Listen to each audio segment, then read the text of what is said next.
एक भक्त ने ये मुझसे सवाल किया कि आपकी समझ में भक्ति को लेकर के, माया को लेकर के क्या सुझाव है। एक जो माया का इंसान है उसको किस तरीके से अपनी जिंदगी को जीना चाहिए और कैसे भगवान को पाना चाहिए, इसके बारे में कुछ समझाओ मुझे। क्योंकि मैं भी परिवार वाला हूं, मेरे ऊपर जिम्मेदारी है, मेरे माता पिता है और भक्ति भी करना चाहता हूं। अपना जो जिम्मेदारी है, जो माया है, उसको भी निभाना चाहता हूं। तो मेरे लिए क्या अच्छा है, कैसे मैं दोनों, माया के लिए भी और भक्ति के लिए भी, दोनों में मैं कैसे निपुण हो पाऊं, इसके लिए कुछ मुझे आप समझ दो। कुछ अपना, आपका जो भी भाव है, जो भी समझ है, जो भी ज्ञान है, कुछ विवेक डालो मेरे जिंदगी में। मैंने बोला कि ये तो बहुत अच्छा ही ख्याल है आपका। सबसे पहले तो आप कितने महान हो, आपकी सोच के पीछे, आपकी समझ के पीछे आपकी कितनी बड़ी महानता छुपी हुई है। उस महानता के पीछे ही भगवान की कृपा हो रही है।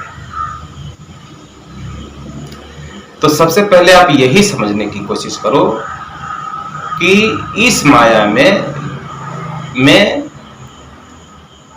करोड़ों लोग हैं। उन करोड़ों लोगों में से जिन मनुष्यों को भगवान की याद भी नहीं आती है, भगवान की चिंता ही नहीं होती है, अपने भविष्य की चिंता नहीं होती है, अपने जीवन की चिंता नहीं होती है, अपने माया की, अपनी काया की और अपने भक्ति की, भगवान की चिंता नहीं होती है, कम से कम आपके ऊपर, आपके बनाने वाले की इतनी असीम कृपा तो हो रही है कि आपके अंदर वो प्यास लगाई है, वो प्यास जागी हुई है। आपको उस प्यास का एहसास हो रहा है और उसको करने के लिए, उसको अपनाने के लिए, प्रभु को पाने के लिए आपके अंदर ये सवाल भी पैदा हो रहा है। ये सवाल इसलिए पैदा हो रहा है क्योंकि आपका बनाने वाला आपके अंदर अपने मिलने की प्यास लगाई हुई है। इसके लिए आप भाग्यशाली हो कि जिस मनुष्य के स्वभाव से प्रभावित होकर के भगवान खुद उसको चाहे, खुद उससे प्रेम करे, खुद उसके अंदर वो लगन लगाए, खुद उसके अंदर वो प्यास लगाए, खुद वो तड़प पैदा करे, जिसके होने से वो मनुष्य स्वतः ही भगवान को पाना चाहे, उसकी कृपा को पाना चाहे, उसके आशीर्वाद को पाना चाहे, अपनी जिंदगी को सफल करना चाहे। और इन सारी भूमिका के साथ साथ अपनी जिंदगी को कैसे संवारा जाए, कैसे बनाया जाए कि जिससे हमारी माया भी प्रगतिशील रहे, हमारी भक्ति भी प्रगतिशील रहे, ये संसार, इस संसार में भी हमारा सब कुछ अच्छा हो और भक्ति में भी हमारा सब कुछ अच्छा हो। सारी जिम्मेदारियां निभाते निभाते हमारी जिंदगी में भक्ति जागती रहे, भक्ति होती रहे, भक्ति की कृपा होती रहे, भगवान कृपा होती रहे। मैं उस परम पिता परमेश्वर को समझ पाऊं, जान पाऊं, इसके लिए आप किसी गुरु की तलाश करते हो, किसी ऐसे आत्मज्ञानी की तलाश करते हो। ऐसे लोगों की आप तलाश करते हो जिनको पा जाने से आपकी जिंदगी में हर चीज पूरी हो जाए, आपकी जिम्मेदारी भी पूरी हो जाए और आपके काया के अंदर जो आत्मा बैठी हुई है उसका दर्शन भी हो जाए और उस आत्मा का जो मालिक परमात्मा है वो भी आपसे मिल जाए। तो ये पूछना, इस पूछने के पीछे आपकी जो भावना है उस भावना में ही उस परमपिता परमेश्वर का आशीर्वाद छुपा हुआ है। आप जैसे ही मनुष्य के लिए, आप जैसे ही मनुष्य की भावना के लिए भगवान का हर वो चीज उपलब्ध होता है जो भक्ति मार्ग में उस जीते जागते मनुष्य के लिए हर चीज उपलब्ध होनी चाहिए। आप बहुत महान हो, इसके लिए आप महान, क्योंकि आपके अंदर उस प्रभु को पाने की महानता छुपी हुई है, उसको जानने की महानता छुपी हुई है, अपने आप को उसमें न्यौछावर करने की महानता छुपी हुई है, आत्मसमर्पण करने की भावना आपके अंदर छुपी हुई है, उस मार्ग पर चलने की कामना आपके अंदर छुपी हुई है, वो प्रयास है आपके अंदर, वो हिम्मत है आपके अंदर। इसके लिए ये प्रश्न पैदा होता है कि आप मुझे कुछ ऐसी युक्ति बताओ, ऐसी समझ बताओ, ऐसा मार्ग बताओ जिस मार्ग पर चल करके मैं अपने अंतःकरण में मजबूत हूं, मैं अपनी जिंदगी को सफल करूं। ये सिर्फ उनके लिए नहीं, ये प्रश्न सबके लिए है।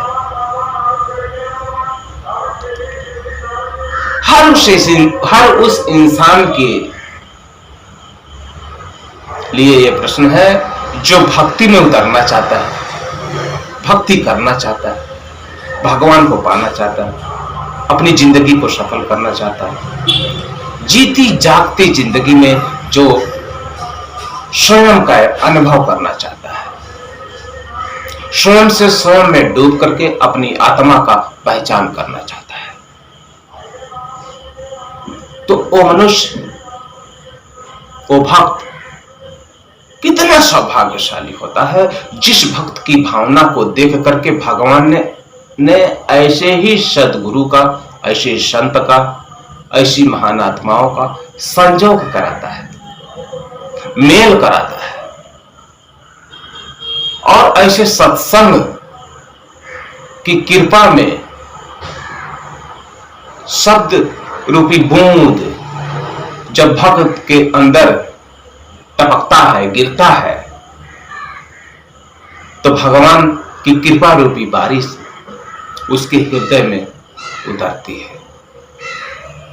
इसीलिए कहते हैं कि जो जिज्ञासु है, जिस इंसान के अंदर वो जिज्ञासा है, वो उत्साह है, वो प्रेम है, अपने आप को बदलने के लिए, अपने आप को जानने के लिए, इस 84 लाख जोनियों से मुक्त होने के लिए, जन्म मरण के खेल से बचने के लिए, इस मनुष्य जन्म को सफल करने के लिए, जिसके अंदर ये जिज्ञासा है वही जिज्ञासु है। और ऐसे जिज्ञासु के लिए भगवान सत्संग की व्यवस्था करते हैं। उस सत्संग की गंगा में ऐसे ऐसे शब्द रूपी बूंद का न्यौछावर करते हैं कि वो बूंद हर जिज्ञासु के अंदर उतरे, हर जिज्ञासु के अंदर उतरे और उतर करके उसके अंतःकरण की मैल को साफ करे, उसके अंदर जो भी मलिनता है उसको धोए, उसके अंदर जो भी दुविधा है उसको दूर करे, उसके अंदर जो भी प्रश्न है वो खत्म हो। और उसके अंदर जो भी दुर्भावना है उसका नाश हो। इसके लिए सत्संग सुनाने की परंपरा भगवान की ही इच्छा से हर जिज्ञासु के आगे सुनाया जाता है। इसीलिए कहते हैं कि सत्संग वो गंगा है जिस गंगा में नहा करके हर मनुष्य शुद्ध होता है, सात्विक होता है, महान होता है और भगवान की योग्यता के समान हो जाता है। और उस योग्यता के समान बनते बनते बनते बनते बनते बनते उस कृपा, उस सत्संग रूपी गंगा में नहाते नहाते नहाते नहाते उस परमपिता परमेश्वर का आशीर्वाद पाते पाते पाते पाते वो भक्त खुद एक दिन भगवान के समान हो जाता है। भगवान के समान हो जाता है। भगवान खुद एक आस लगा के रहते हैं प्रेम से। वो खुद प्रेम की निगाहों से इंतजार करते हैं कि कोई मेरा ऐसा जिज्ञासु मिले, कोई मेरा ऐसा प्रेमी मिले जिसकी जिंदगी में उतरकर मैं उसके सारी समस्या का समाधान कर दूं, जिसकी जिंदगी में उतरकर मैं उसके माया का सारा दुख दर्द मिटा दूं, जिसकी जिंदगी में उतरकर मैं उसके माया के अंधकार को हमेशा हमेशा के लिए दूर कर दूं। ऐसा कोई प्रेमी होना तो चाहिए। प्रेम होना चाहिए। प्रभु को पाने के लिए आपके अंतःकरण में प्रेम की प्यास होनी चाहिए। अपने आत्मा को जानने की प्यास होनी चाहिए। अपने आप को जानने की प्यास होनी चाहिए कि कौन सा वो ज्ञान मिले, कौन सा वो तरीका मिले, कौन सी वो विधि मिले जिसके संजोग में आकर के मेरा जीवन जीते जी सफल हो रहा है, ये मैं जान पाऊं, अपने आप को मैं महसूस कर पाऊं, अनुभव कर पाऊं, समझ पाऊं, अपने आप को मैं जान पाऊं जीते जी। ऐसी व्यवस्था भगवान उस महान मनुष्य के लिए उपलब्ध करते हैं जिसके अंदर इतने गहराई से परिपूर्ण भरे हुए हृदय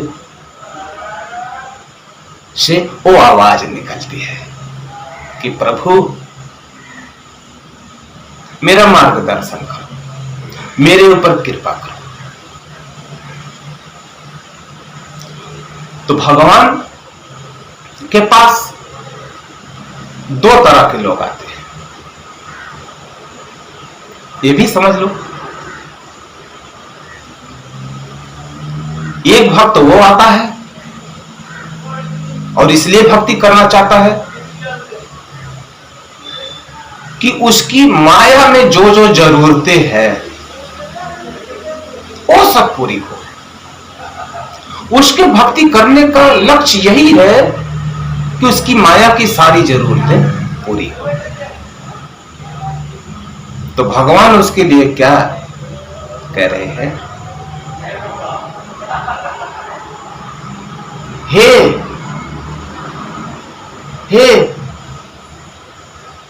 मनुष्य, हे विशाल हृदय वाले मेरे जिज्ञासु, जरा सोचो, विचार करो, तुम जो कुछ भी मुझसे मांग रहे हो वो तो मैं बिना मांगे ही दे सकता हूं, देता हूं। तुम्हें कितनी जरूरत है, तुम्हारी योग्यता कितनी है मेरे धन को बटोरने की, वो इस माया का हो, नाशवान हो या विनाशी हो, तुम्हारे अंदर जितनी योग्यता होती है बटोरने की, संभालने की, मैं तो देता ही रहता हूं। मैं देने में कोई कसर नहीं करता। तुम सिर्फ उस लायक बनने की कोशिश करो। तुम्हारी कोशिश में मैं सब कुछ देता रहूंगा। तो अपने अंदर सिर्फ माया की ही चीज मत रखो।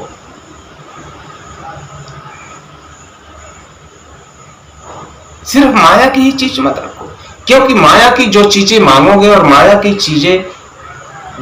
चीजों के पीछे अगर मुझसे सिर्फ नाता जोड़ रहे हो तो नाश होगा, तो हमारा तुम्हारा असली नाता नहीं हो पाएगा।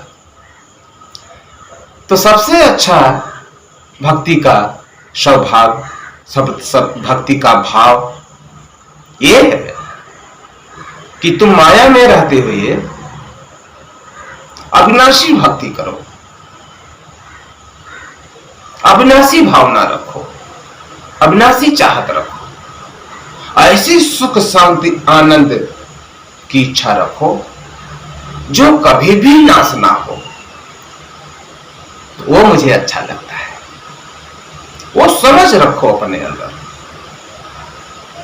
क्योंकि आपकी जिंदगी की जो उम्र है कितनी है?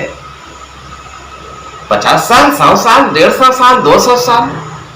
तो आप 200 साल के लिए जो कुछ भी मांग रहे हो, जो कुछ भी मांग रहे हो, भक्ति कर रहे हो, आपकी जो भी भावना है, सिर्फ आपकी जितनी उम्र है उतने ही के लिए तो मिल रहा है ना। तो आप ऐसी भावना रखो कि आपकी जिंदगी जब तक है तब तक भी रहे। वो तो मैं बिना मांगे ही देता हूं, उसको तुम्हें मांगने की जरूरत नहीं है। जहां असली प्रेम होता है वहां तो सब कुछ बिना मांगे ही मिलता है। तो असली नाता बनाओ, असली भाव को पैदा करो। जहां 25-50 साल, 100 साल रहना है, उसकी इतनी चिंता मत करो। इसके लिए कहा गया है कि 4 दिन का मेला है, इसकी ज्यादा परवाह मत करो। यहां के लोग आपको अपनी आवश्यकता के अनुसार आपकी कदर करते हैं, आप कितनी भी कदर कर लो, लेकिन इस माया में हर मनुष्य अपनी चाहत के अनुसार आपसे प्रेम करता है। जब तक आप देने लायक हो तब तक आपसे लोग प्रेम करेंगे, और जिस दिन आप देने लायक नहीं रहोगे, सबका प्रेम धीरे धीरे धीरे धीरे धीरे धीरे हटता जाएगा, और एक दिन ऐसा आएगा एकदम से हट जाएगा। आपको कोई पानी देने वाला नहीं मिलेगा, आपको कोई बुला के खिलाने वाला नहीं मिलेगा। ऐसी है ये माया। मैंने खुद अपनी आंखों से देखा, मैंने खुद अपनी आंखों से देखा, अभी भी देख रहा हूं कि जो इस शरीर से जब तक काम करने लायक है, काम किए, परिश्रम किए, सब कुछ किए, आज वो शरीर काम लायक नहीं है। लोग उन्हीं के घर में उनकी कदर नहीं कर रहे, उनकी इज्जत नहीं कर रहे, उनकी परवाह नहीं कर रहे।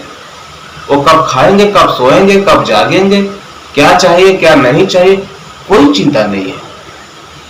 इसीलिए भगवान कह रहे हैं कि चिंता तो सतनाम की और न चितवे दास, और जो चितवे नाम बिन सोई काल की फंस।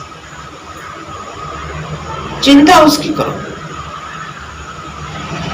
यहां कितना रहना है? 10, 20, 50, 100 साल, 150 साल। और जहां करोड़ों करोड़ों करोड़ों साल रहने हैं। वहां की क्या व्यवस्था करते हैं, वहां के लिए कितनी चिंता करते हैं, जहां हमेशा हमेशा रहना है, अमर होके रहना है, अविनाशी होके रहना है। इसीलिए कहते हैं ये शरीर इतना अनमोल है कि इसकी कोई कीमत नहीं है, क्योंकि इसी शरीर से भक्ति रूपी ऐसी कमाई की जा सकती है जिससे हम करोड़ों करोड़ों साल तक जन्म मरण के खेल से बच सकते हैं। अमर तत्व को प्राप्त करके, अमर तत्व को प्राप्त होकर के अमर धाम में जाकर के अविनाशी का अनुभव कर सकते हैं। अविनाशी का असली सुख शांति आनंद जिसका कभी भी नाश नहीं होता है। इस माया का जो सुख शांति आनंद है, आज है कल नहीं रहेगा, कोई गारंटी नहीं। लेकिन भक्ति में कमाई हुई जो हमारी संपदा है, जो हमारा धन है, वो यहां भले दिखाई दे या ना दे, लेकिन यहां से जाने के बाद हम जितनी कमाई किए रहेंगे वो हमेशा हमेशा के लिए हमारे साथ रहेगा। एक गांठ बांध लो। तो यहां छोटे मोटे दुख दर्द के आ जाने से परेशान मत होना, घबराना मत, मुझे भूल मत जाना। कितना भी दुख दर्द आए, ये याद रखना कि सारे दुख दर्द को झेलने की जो क्षमता है वो भी तुम्हारे ही अंदर है। तुम्हारे इस शरीर को जिसने बनाया है वो भी तुम्हारे अंदर है। उससे अपना नाता बनाओ, उसको अपना दुख सुनाओ, उससे अपना स्नेह लगाओ, सब ठीक होगा, सब ठीक होगा। क्योंकि हमारी जिंदगी के लिए क्या ठीक है क्या बेठीक है, हमसे अच्छा हमारा बनाने वाला जानता है। हम अपनी जितनी जिंदगी की चिंता करते हैं उससे ज्यादा हमारा बनाने वाला हमारी चिंता करता है। किसको कब, कहां, कैसे, क्या चीज उपलब्ध कराना है, क्या बढ़ाना है, क्या घटाना है। वो इसलिए कि हमारा नाता अमरता की ओर जाए, अविनाशी की ओर जाए, आत्मा से परमात्मा की ओर जाए। इसके लिए हर मनुष्य को यह मौका है, हर मनुष्य को यह मौका है। 84 लाख जोनियों से बचने के लिए, उसके दुख दर्द से बचने के लिए, इस नासवान से अविनाशी होने के लिए, इस शरीर से हम वो भक्ति करके, वो जुक्ति करके अविनाशी देह को प्राप्त हो सकते हैं। लोग कहते हैं कि मरने के बाद होगा जो होगा, और मैं कहता हूं जीते जी होगा जो होगा। मरने के बाद तो सिर्फ भोगना है, और उस भोग को अगर जीते जी देख लो तो कितना अच्छा होता है। उस सुख शांति आनंद को जीते जी अगर अनुभव कर लो तो कितना अच्छा होगा। उस असलियत से नाता आज बना लो, जीती जागती जिंदगी में बना लो, कितना अच्छा होगा। अपने अंदर की आत्मा से उस परमात्मा को जान लो, कितना अच्छा होगा। इसके लिए ये अनमोल तोहफा है, इस अनमोल जिंदगी के लिए आप समझो अपनी जिंदगी को। इस धरती पर जितने भी मनुष्य हैं, सबको बनाने वाले ने यह मौका दिया है कि अपनी आत्मा को पकड़ करके उस परमात्मा के पास पहुंच सकते हैं। ये सौभाग्य है।